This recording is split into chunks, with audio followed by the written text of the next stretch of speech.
با سلام و احترام خدمت شما دوستان عزیز و همراهان وبسایت مالیچیباش.ir با آموزش حسابداری حقوق و دستمزد سال 1403 اکسل حقوق و دستمزد سال 1403 در خدمت شما دوستان عزیز و گرامیمون هستیم. دوستان ما مطابق سالهای گذشته اکسل محاسبه حقوق و دستمزد رو برای شما تهیه کردیم، منتها با تغییرات و تحولات اساسی، یعنی آیتم هایی رو بهش اضافه کردیم که مطمئنیم شما رو شگفت زده خواهد کرد و کار با این اکسل رو برای شما حتی اگر از قوانین بیمه و مالیاتی آگاهی کاملی نداشته باشید، کار با این اکسل برای شما لذت بخش خواهد بود، چون ما تمامی قوانین رو تا جای ممکن آوردیم توی این اکسل پیاده کردیم، چه بیمه‌ای چه مالیاتی، که کار شما رو راحت بکنه. دوستان این اکسل دارای 4 شیت اصلی هست. دوستان داره 4 شیت اصلی این اکسل که شیت اول شیت قرارداد همون یه جورایی همون حکم پرسنلی حقوق است که حالا قرارداد رو شما در این شیت وارد میکنید. این شیت شامل چند ستون اصلی هستش که مبنای محاسبه ما برای هر ماه قرار میگیره و مادامی که قرارداد پرسنلتون تغییری نکرده شما دست به این شیت نزنید و از یک بار که پر کردید این شیت رو برای محاسبات حقوق و دستمزد، حالا تا 100 نفر رو این اکسل حساب میکنه، از شیت لیست حقوق و دستمزد استفاده کنید که همه چی اینجا اتوماتیکه. شما فقط ساعت کارکردها رو وارد میکنید، همین، و یه سری حالا دیتاهای خیلی کم خودش میاد حساب میکنه. حالا ما دونه به دونه بریم. مطمئن باشید اکسل شما رو شگفت زده خواهد کرد، چون اکسل بی‌نظیریه. من که همتاش رو در سایت های همکارامون ندیدم. خب بالاخره ما میریم بررسی میکنیم دموهایی که وجود داره رو، این اصول و شیوه بازاریابیه و اینکه برای اینکه مزیت داشته باشیم اومدیم اکسلی رو برای شما تهیه کردیم، امکاناتی رو برای شما قرار دادیم در این اکسل که من تا الان ندیدم. شما اگر دیدید به ما معرفی کنید، ما خوشحال میشیم. عرضم خدمت شما که در شیت قرارداد اطلاعات حکم کارگزینی رو ما میزنیم. این کد پرسنلی رو که میبینید زده 1، این کاربردش در خوانش حالا اطلاعات فیش حقوقی هست و حالا سایر محاسبات. ما اینجا زمانی که مثلا بزنیم 1 توی فیش حقوقی، من شیت رو عوض کردم اومدم داخلش فیش حقوقی، تو قسمت کد پرسنلی جلوش بزنم 1، ببینید اطلاعات پرسنل شماره 1 رو میاره. بزنم 2، اطلاعات آقای علی شفیعی رو میاره. بزنم 3، اطلاعات آقای نادری رو میاره. حالا ما گذاشتیم نادری محمودی. حالا اگه بزنیم 4، اطلاعات جعفر رضایی رو میاره. حالا ما اینجا یه راهنما هم کامنت کردیم که شما ردیف رو قرار بدید. بزنیم 5، اطلاعات آقای رضا طلایی رو میاره برای ما. دوستان عزیزم، ما به قول گفتنی اگر در این اکسل در این قسمت بزنیم 6، اطلاعات نفر بعدی رو میاره. بزنیم 100، اطلاعات نفر. حالا این اطلاعات چیه؟ این اطلاعات شامل عنوان شغل، مرکز هزینه‌اش که قبلا داخل حکم کارگزینی زدیم و اطلاعات دیگه‌اش که به صورت خوانش اتوماتیک میاره. حالا میریم جلوتر میبینید شما دوستان. خب در ادامه ما میخوایم بگیم که این اکسل به چه صورت کار میکنه. این اکسل رو زمانی که شما گرفتید خودتون حالا آیتماشو پاک کنید. آیتمایی که باید پاک کنید از حالا کاری به ردیف نداشته باشید، ردیف رو بذارید بمونه، کد پرسنلی رو، نام و نام خانوادگی و اطلاعاتی که ازتون خواسته رو پاک کنید. تا کجا؟ تا ستون H، یعنی تا پای سنوات سال گذشته و حقوق و پایه بر مبنای 30 روز و حقوق پایه بر مبنای 30 روز، و اینو هم باید پاک کنید. یعنی چی؟ یعنی از این ستون، از ستون B تا ستون آی رو شما باید پاک کنید و اطلاعات جدید وارد کنید. خودش از ستون جی به بعد که دستمزد روزانه هست میاد به صورت اتوماتیک حساب میکنه. ببینید الان من اگه این ستون رو تا اون ستون پاک کنم همه اطلاعات میره. ببینید همه چی رفت، تمام اطلاعات رفت. ببینید تو این قسمت لیست حقوق و دستمزدم که محاسبات انجام میده، با اینکه من 30 روز کار کرد زدم همه رو برد. خب پس ما اینجا میایم اطلاعات رو وارد میکنیم. یه دونه اطلاعات وارد میکنیم ردیف 1 رو، مثلا میزنیم سید پوریا نظافت. اکسل از ما میپرسه که پرسنل دارای بیشتر از 1 سال سابقه کار هست یا خیر. ما میزنیم بله. این برای چیه؟ برای اینکه بهش حق صنوات بده دوستان، برای اینکه بهش حق صنوات بده. ببینید اینجا الان اومد بهش پای صنوات روزانه داد در ستون او.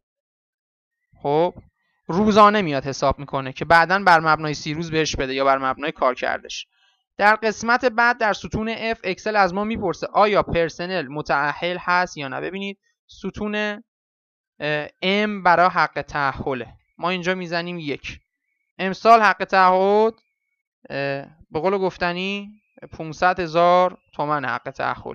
ما اینجا میزنیم 1 و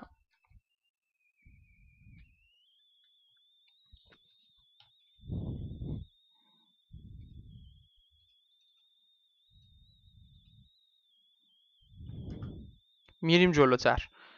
تعداد فرزندان رو از ما میپرسه برای اینکه حق اولاد رو حساب بکنه. پای صنوات سال گذشته رو میزنیم مثلا 6000 تومان. حقوق پایش رو ما اینجا وارد میکنیم. خب اینجا الان اومد چیکار کرد؟ حق تأهلش هم وارد کرد. حالا اینجا ما اگر بزنیم که پرسنل دارای حق تأهل نیست 0 بزنیم، اینجا حق تأهلش رو 0 میکنه. اگر بزنیم 1 حق تأهل رو براش محاسبه میکنه. حالا حقوق باید ما بزنیم اینجا. اوکی دوستان، حقوق ماهانش رو میزنیم مثلا 60 میلیون تومان. میاد خودش دستمزد روزانه رو حساب میکنه برای محاسبات بعدیمون به نسبت کار کرد. حق مسکن رو روزانه اومده برای همه حساب کرده که به نسبت کار کرد بعداً بهشون بده. حالا 30 روز کار کرد داشته باشه، اینجا براش چیکار میکنه؟ حق مسکن رو 900,000 تومان حساب میکنه تو لیست حقوق. خب اینجا روزانه فعلا حساب میکنه، مبنا رو روزانه قرار داده. ولی نگران نباشید، در شیت لیست حقوق زمانی که کار کرد رو کامل بزنیم هم حق بنو خانوار رو کامل بهش میده، هم مسکن ماهانه رو، هم حق اولاد رو. فعلا روزانه حساب میکنه که بعداً خودش در خانش اتوماتیک حساب بکنه. خب پس چی شد؟ اگه 1 سال سابقه داشته باشه اینجا میزنیم 1، نداشته باشه میزنیم 0 در ستون ای که حالا این داره ما براش میزنیم 1. اگر متأهل باشه براش میزنیم 1، متأهل نباشه براش میزنیم 0. خب حالا ما اینجا میزنیم 1. تعداد فرزندان میذاریم، حالا مثلا 2 تا فرزند داره. خب پای صنوات سال گذشته اگر میگرفته رو براش میزنیم دوستان عزیزم، پای صنوات سال گذشته رو براش میزنیم. و اینکه وقتی که ما اینا رو میزنیم همه رو، خودش میاد دستمزد روزانه رو بر پایه حقوق 30 روزش حساب میکنه. حالا 31 روز بزنیم 62 میلیون تومان میگیره. حق مسکن روزانه‌ش رو حساب میکنه، حق خانوار روزانه رو حساب میکنه، حق تأهل روزانه رو حساب میکنه، حق فرزند رو حساب میکنه، پای صنوات روزانه‌ش رو میاد حساب میکنه. حالا بر اساس چیزی که اگه 1 سال سابقه کار داره و چیزی که سال قبل میگرفته و اینا. سایر مزایا به نسبت کار، حالا میتونیم آقا مثل مزایای عیاذ ذهاب و حالا مزایایی که به تبع شغل حالا میتونه بهش تعلق بگیره، فوق العاده جذب کار و حق جذب و اینا رو اینجا وارد میکنیم. عنوان شغلش رو وارد میکنیم که بعداً خودش به صورت اتوماتیک میخونه توی فیش حقوقی میاره. مرکز هزینه‌اش رو وارد میکنیم، حالا تو قسمت اداری، تو قسمت مالی، تو کجاست که بعداً تو سند زدن برامون اوکی میکنه. دقت داشته باشید از ستون S تا ستون A به هیچ وجه دوستان دست به هیچی نزنید، به هیچ عنوان دست به هیچی نزنید. چرا؟ چون مواردی مثل مزد هر ساعت رو و مزد هر ساعت شبکاری برای کارگران غیر نوبتی، مزد هر ساعت نوبتکاری در بازه زمانی صبح عصر و همچنین نوبتکاری در بازه زمانی صبح و شب، نوبتکاری در بازه زمانی عصر و شب، نوبتکاری صبح و عصر و شب، جمعه کاری یا تعطیل کاری رو میاد خودش محاسبه میکنه بر اساس داده‌هایی که قبلا دادیم. الان نگاه کنید اینجا جمعه کاری یا تعطیل کاری رو زده چقدر؟ زده ساعتی 491,000 تومان برای شخصی که حقوقش ماهی 60 میلیون تومنه. خب شده 491,000 تومان. اگه این 60 میلیون تومان رو ما بکنیم 80 میلیون تومان، خب دیگه ماهی 491,000 تومان نیست، میشه ماهی چقدر؟ 654,800 تومان. ردیف‌های بعدش هم به تبعش همون تغییر میکنه دوستان. خب پس ما دست به اینا نمیزنیم، این برای خوانش اطلاعات مهمه، دست به این نمیزنیم. اومده خودش حساب کرده. یک بار زمانی که ما قرارداد رو میبندیم میایم تو این ستون لیست قرارداد این اطلاعات رو وارد میکنیم. حقوقش چقدره، اولاد داره یا نداره، بیشتر از 1 سال سابقه کار هست یا نیست، اینا رو وارد میکنیم. خب وارد که کردیم دوستان، حالا من اینجا یه اشتباهی کردم، اومدم نام خانوادگی رو اسم قرار دادم، شماره ملی رو نام خانوادگی قرار دادم. خب ما اینجا اینو میذاریم سید پور، یا اینجا میذاریم نظافت. کد ملی هم حالا یه چیزی الکی میزنیم، نداشته باشن صورت معاملات فصلی برامون رد کنن. خب این ستون و این شیت رو زمانی که ما پر کردیم میریم تو لیست حقوق. ببینید سید پور نظافت کد 1 بود، اینجا کد 1 آورد برای ما. خب واسه ما آورد. حالا مثلا ردیف 17 رو ما اینجا خالی داریم، یه نفر رو میزنیم، مثلا میزنیم خدا رحمت کنه قیصر امینپور رو، شاعر عزیز کشورمون رو میزنیم، مثلا قیصر امینپور میزنیم، قیصر امینپور. ببین خودش اینجا میاره قیصر امینپور، ولی چون اطلاعات پرسنلیش رو نزدیم حقوق دستمزدش رو نمیاره، تا زمانی که نزدیم نمیاره. خب میایم تو لیست حقوق دستمزد، سید پور نظافت رو آورده، ما آخرین بار حقوقش رو زدیم چقدر؟ زدیم مثلا 80 میلیون تومان. کارکردش رو زدیم 30 روز. وقتی که کارکرد رو 30 یا 31 روز میزنیم، حق بون و مسکن و حالا حق تحول و حق فرزند و اینا رو همه رو به صورت کامل میگیره. ولی اگه مثلا بیایم بزنیم 20 روز، دیگه این حق مسکن و حق بون و خاروارش چی میشه؟ به نسبت 20 روز بهش داده میشه. اگه بشه 10 روز به نسبت 10 روز بهش داده میشه. اگه 5 روز کار کرده باشه به نسبت 5 روز بهش کار داده میشه. و همینطور حقوقش که 80 میلیون تومان بود، خب اگه بشه 1 روز میشه روزانه 2,666,660 تومان. خب 30 روز رو اگه ما براش کامل بزنیم میشه 80 میلیون تومان. اگه بزنیم 31 روز میشه چقدر؟ 82,666,606 تومان. خودش حساب میکنه. حالا ما سایر مزایا به کسی اینجا چیزی ندادیم، حساب نمیکنه. حالا اگه ما بیایم اینجا یه سایر مزایا هم بخوایم بهش بدیم، نباید بیایم اینجا بهش بدیم. اینجا فقط ستون هایی که بالاش خورده ورود دیتا ما باید بهش دیتا بدیم. خب قرارداد رو ما باید بیایم اینجا سایر مزایا رو بریم تو ستون قرارداد، مثلا میگیم آقا ما بهش 5 میلیون تومان هم حق جزم میدیم ماهانه، 5 میلیون تومان بهش حق جزم میدیم. برمیگردیم تو لیست حقوق، خب روزانه بهش دادیم، عذرخواهی میکنم، روزانه باید مثلا میگیم آقا بهش روزانه 300,000 تومان حق جزم میدیم. خب میایم اینجا شد برای 31 روزش 9,300,000 تومان. اگه بزنیم 1 روز کار کرد همون روزانه 300,000 تومان رو بهش میده، سایر مزایا حق جزم. خب اینجا بزنیم 31 روز 9,300,000 تومان میزنه، بزنیم 30 روز اینقدر. پس شما دقت کنید تو ستون سی دیتای کار کرده روزانش در ماه رو وارد میکنید، هر چند روزی که کار کرده در ماه این رو وارد میکنید. من اینجا شماره گذاری کردم از ستون دی که حالا مثلا من بالای زدم 4، از دی تا جی خودش اتوماتیک حساب میکنه دوستان، چیزی رو نیاز نیست بدیم. کارکردش رو وارد میکنیم، حقوق ثابتش حساب میکنه، حق مسکنش عرضم خدمت شما که حساب میکنه، حق بون و خاروارش حساب میکنه، حق تأخلش حساب میکنه، حق فرزندش حساب میکنه، پای سنواتش هم حساب میکنه. بریم جلوتر، میریم جلوتر دوستان. خب نوبت میرسه به حساب کردن، بهتون گفتم اونایی که بالاش رنگیه و زده ورود دیتا ما اونجا دیتا وارد میکنیم. میگه مأموریت، میگیم آقا سید پوری نظافت 5 روز مأموریت داشته، این مبلغ تغییر کرد. 1 روز مأموریت داشته، این مبلغ تغییر کرد. میایم میگیم سید پوریان اضافه کار عادی داشته. خب نوبتکاری نبود، اضافه کار عادی داشته. خب 1 ساعت داشته، میشه چقدر؟ میشه 509,000 تومان، 509,300 تومان. حالا ما برای اینکه دقیقه رو تست کنیم ببینیم داره درست حساب میکنه یا نه، 1 ساعت رو 0 میکنیم، میگیم 60 دقیقه داشته، باز دوباره شد 509,300 تومان.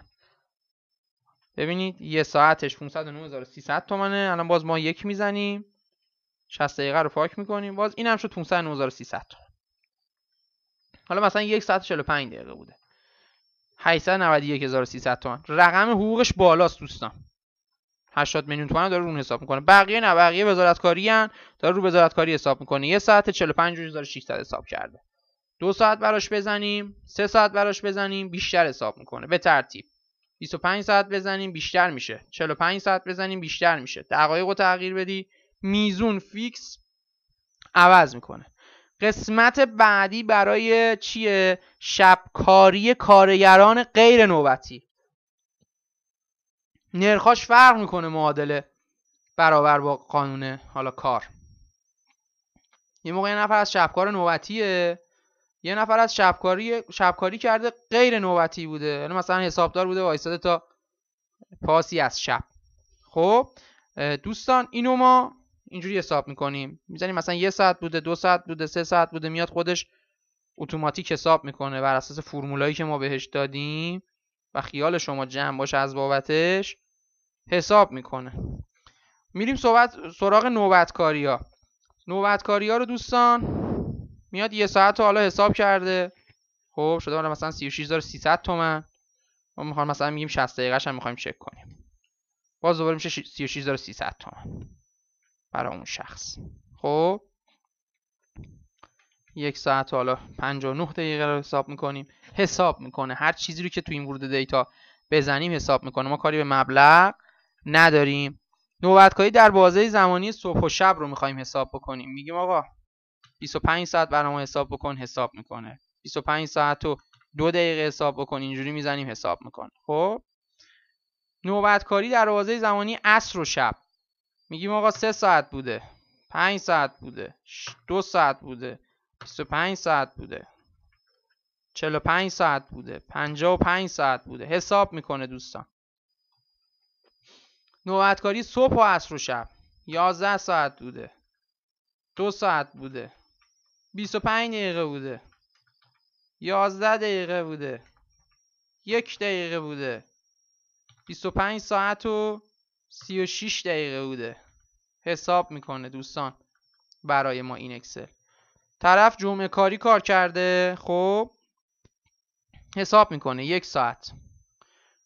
جمعه کاری یا تعطیل کاری دوستان، حالا همونجوری که میدونید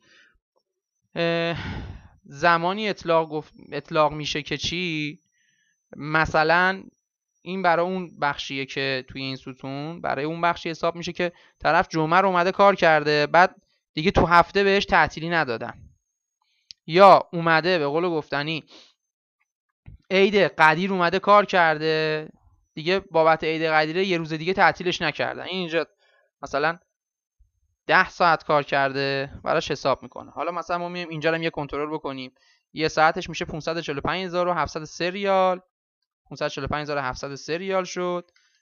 60 دقیقه‌ش هم میشه 545,703 ریال. اینجا 60 دقیقه شد 4,800 تومان ردیف بعدیش، 4,883 تومان، 4,883 تومان.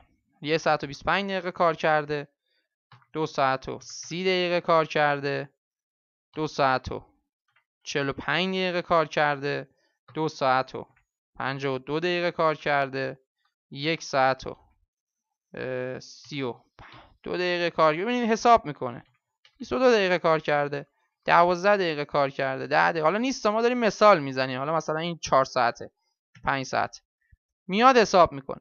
آخر سر میاد میگه که چی، میاد جمع حقوق و مزایاش حساب میکنه دوستان. خب جمع حقوق و مزایا رو حساب میکنه، بعد 7% حق بیمه‌ش رو حساب میکنه، بعد میاد چیکار میکنه؟ حالا اونی که مثلا 80 میلیون حق بیمه گرفته نمیان از 7% 80 میلیون بگیرن که میان تا 7 برابر حداقل حالا حقوق روزانه ازش حق بیمه رو میگیرن به نسبت اون چیزی که در ماه داره قانون گفته. بعد میاد مالیاتشو پله‌ای، خب مالیاتشو دوستان میاد پله‌ای حساب میکنه. یه جدولی ما داریم به اسم جدول مالیات حقوق که در این شیته.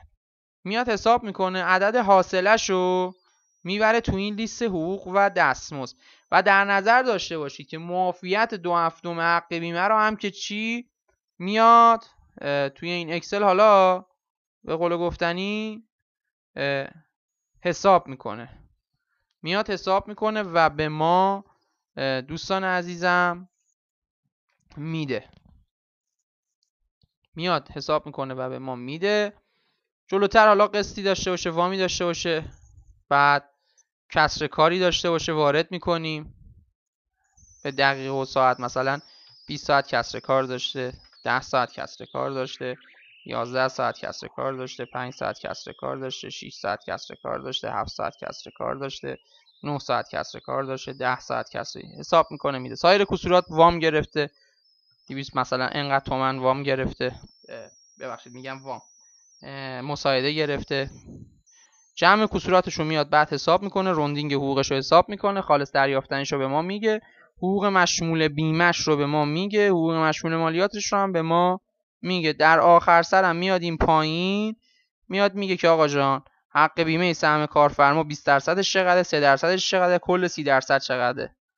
حالا این ستونم که جمع اون به قول گفتنی 7% است. یه فیش حقوقی جامعه هم اینجا داره. مثلا میگیم آقا کد 1 رو میزنیم، میگیم ستوری نظافت رو ما بگو، میاد میگه آقا عنوان شغلیش مدیر مالی، مرکز هزینه‌اش اداری مالیه، بعد کارکرد روزش حالا 30 روز بوده، اضافه کاریش 1 ساعت 45 دقیقه بوده برابر با 891,000 تومان، شب کاریش حالا مثلا 25 ساعت بوده غیر نوبتیش شده 3,200,000، نوبت کاری صبح و عصر شده 72,000 تومان، نوبت کاری صبح و شب شده 2,300,000 تومان، نوبت کاری عصر و شب شده 3,401,000 تومان، نوبت کاری صبح و عصر و شب شده 6,629,300 تومان، حق مأموریت شده 2,600، حقوق ثابتش شده مثلا 80، حق مسکن کامل گرفته، حق بون کامل گرفته، حق تحول کامل گرفته، حق اولاد کامل گرفته، پای صنوات رو گرفته، سایر مزایاش هم که الان حق جذبش بود گرفته، بیمه سهم خودش اینقدر شده، مالیات حقوقش هم اینقدر شده، قسط وام داشته اینقدرش کسب کردیم، کسر کارم ساعتیش مثلا به قول گفتنی اینقدر ازش کسب کردیم، مساعد و سایر کسورات هم داشته، ساعتی کسر کارش هم اون پایین آوردیم واسش زدیم که اگه پرسید آقا چند ساعت داشتم 20 ساعت آقا کسر کار داشتیم، جمعه کاریش هم واسش زدیم، جمع حقوقش رو زدیم، روند حقوقش هم اونجا زدیم، خالص پرداختیش هم دوستان اومدیم بهش پرداخت کردیم. این کلیت این اکسل. حالا ردیف 2 رو بزنیم تا 100 ردیف هم برامون حساب میکنه، ردیف 3 رو بزنیم میاره. مطلبی که میمونه دوستان برای تهیه این اکسل زمان صرف شده و اینکه این اکسل فقط برای استفاده یک شرکت و یک شخص تهیه شده. اگر این اکسل رو میخواید انتقال بدید به کس دیگه حتما باید وجهش رو پرداخت بکنه. ما هیچ گونه رضایتی نداریم در این خصوص و شرعاً حرامه. اگر کسی هستید که این اکسل رو الان دارید استفاده میکنید و این اکسل رو از کسی گرفتید یا از جایی دانلود کردید، این محصول حاصل زمانیه که بنده گذاشتم. میتونید از طریق لینک بارکد QR از طریق درگاه امن پرداخت زرینپال کد QR رو اسکن کنید و پرداخت کنید. اگر اسکن نشد میتونید جهت پرداخت قانونی روی این قسمت کلیک کنید و وارد سایت بشید و مبلغ استفاده از اکسل رو پرداخت بکنید. دوستان ما یه سری دوره‌های حسابداری دیگه هم داریم که دوره حسابداری مالیاتی، دوره قوانین مالیاتی، دوره دادرسی مالیاتی، دوره لایحه‌نویسی مالیاتی، دوره صورت معاملات فصلیه، دوره آموزش حقوق دستمزد، دوره حسابداری صنعتی، دوره آموزش حسابداری پیمانکاری، دوره آموزش تهیه صورت‌های مالی، دوره استانداردهای حسابداری و دوره آموزش اکسل و کاربردش در حسابداری که در حال تهیه هستن و ما داریم دلار رو تهیه می‌کنیم و با قیمت اقتصادی در سایت malichibash.ir قرار میدیم. آدرس سایتمون malichibash.ir هست. کانال یوتیوب ما رو حتما فالو کنید، سابسکرایب کنید. مطالب خوبی قراره داخلش قرار بدیم، مقالات ویدیویی رایگانی قراره داخلش قرار بدیم. همچنین کالان روبیکای ما رو که هستش در آدرس @tax_press فالو بکنید. اخبار مالیاتی رو در اونجا قرار میدیم و به سایت ما سر بزنید، بازدید بکنید. مقالات ویدیویی قرار خواهیم داد در سایتمون. ممنون از اینکه در این ویدیو با ما همراه بودین و از خرید شما متشکریم. سوالی اگر داشتید میتونید در قسمت کامنت های محصول اکسل حقوق دستمزد جامع با ما مطرح بفرمایید. دوستان عزیز، یه مطلب دیگه ای که اینجا ما باید بهش میپرداختیم جدول مالیات بود که این معافیت های 2 هفتم رو هم من یادم رفت بهتون بگم اکسل به صورت اتوماتیک میاد محاسبه میکنه. الان ما مثلا ردیف آخر رو ببینید، آقای حالا روحشون شاد باشه آقای امینپور، ببینید ما در قسمت قرارداد مثلا اگر حقوقش رو بزنیم مثلا 125 میلیون ریال، برگردیم به حالا جدول مالیاتش، معافیت 2 هفتمش میشه 296,000 تومان. کامل میاد اکسل حساب میکنه. با سوالی اگر بود ما در کامنت ها در خدمت شما عزیزان هستیم.